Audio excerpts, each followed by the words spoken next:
সাতক্ষীরায় গোয়েন্দা পুলিশের অভিযানে রাসায়নিক মেশানো ৫ মণ অপরিপক্ব আম জব্দ করা হয়েছে।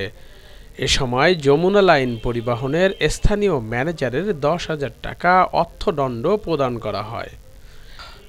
মঙ্গলবার রাতে সাতক্ষীরা শহরের সঙ্গীতা মোড় এলাকায় জেলা গোয়েন্দা পুলিশের উপপরিদর্শক পিন্টু পদ পালের নেতৃত্বে একটি দল যমুনা লাইন পরিবহনের বাসে অভিযান চালায়।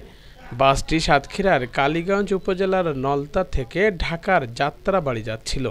ডিবি পুলিশ জানায়, আমগুলো অপরিপক্ব থাকা অবস্থায় কৃত্রিমভাবে পাকানোর জন্য রাসায়নিক ব্যবহার করা হয়েছিল। এসব আম ঢাকায় বিক্রির উদ্দেশ্যে পরিবহন করা হচ্ছিল।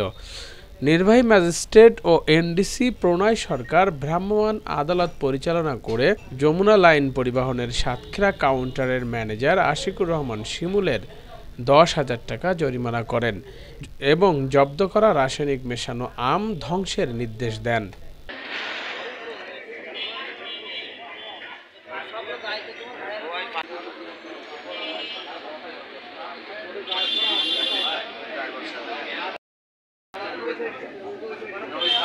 নাম্বার তো ওনার নাম্বারটা দেয় না, পার্টির নাম্বার দেয় না, পার্টির দিয়েছে।